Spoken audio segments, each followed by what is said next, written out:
नीतीश कुमार दुबे जी, बेंगलोर से। राधे राधे महाराज। राधे राधे महाराज जी। महाराज जी, एक बार आपने अपने प्रवचन में बताया था कि भक्त को अपनी सारी इच्छा समाप्त कर देनी चाहिए। भक्त को चाहे देखो, न चाहे समाप्त कब। करने से नहीं होगी। भक्त को सारी इच्छा समाप्त करने से कैसे समाप्त हो जाएगी? हम तो चाहते समाप्त हो जाए। जब हमको ऐसी वस्तु मिल जाए तब समाप्त हो जाएगी। जैसे 1 करोड़ रुपए मिल जाए, 1-2 रुपया की इच्छा खत्म हो जाएगी कि नहीं हो जाएगी?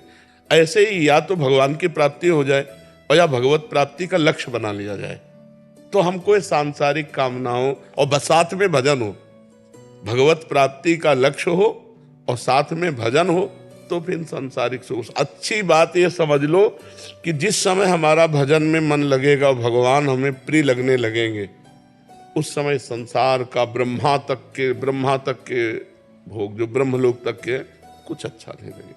ब्रह्मादि के भोग सब विषम लागताई, नारायण ब्रजचंद की लगन लगी जाए। जिसे देखकर संसारी पुरुष ललचा जाए, भागवतिक पुरुष को घृणा होती है उन सुखों से।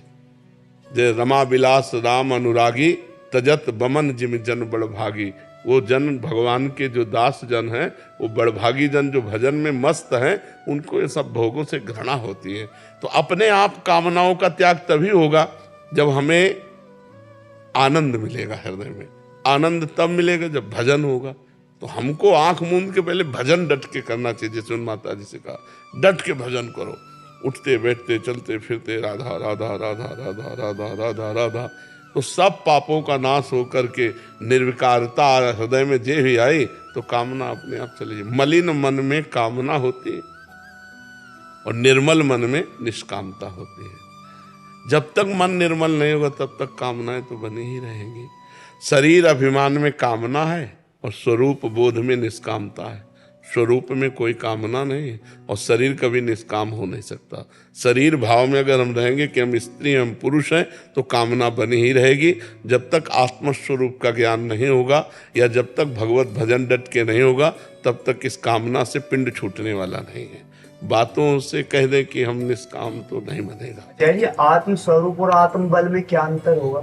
एक ही चीज है ना। जैसे आप और आपके बल में क्या अंतर है?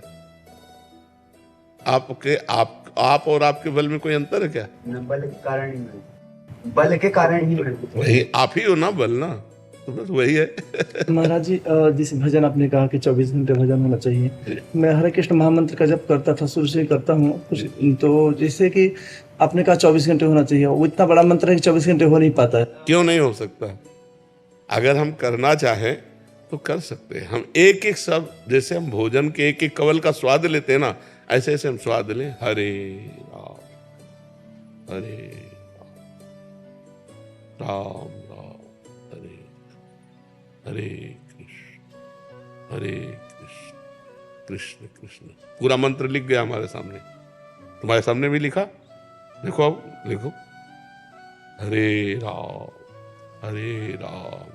राम राम हरे हरे हरे कृष्ण। रोना ना आ जाए तो कह देना, आराम चल रहे हैं, हरे राम। हमको मन को प्रभु में लगाना है। जैसे आप उसको बहुत बड़ा मान रहे हो, तो आप छोटा ले लो।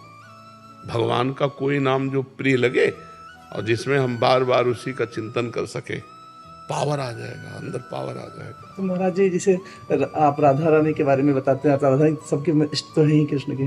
तो अब मैं ऐसे से हे कृष्ण शुरू से करता, जब मैं कंप्यूटर और लैपटॉप पर मैं खोलता हूँ तो मैं हे कृष्ण मेरे मन में चलते रहता है। वही श्री कृष्ण है, वही राधा है, वही शिव है, वही पार्वती है। जहां मन लगे, देखो हमारी आराध्य देव राधा है, इसलिए हम तो राधा ही राधा बोलेंगे। जहां मन लगे वही नाम ले लो, वही पावर है, वही कल्याण में है, उतनी ही सामर्थ्य हर नाम में विराजमान है, क्योंकि वो उसी परम तत्व का नाम है ना। तो जो नाम प्रिय लगे, दुर्गा श्यामा, जो भी नाम प्रिय लगे। महाराज जी, हे कृष्ण या राधे कृष्ण ऐसे कर सकते हैं? जो प्रिय लगे, बस एक पकड़ लो, बार बार बदलो मत। राधे कृष्ण तो पकड़ लो।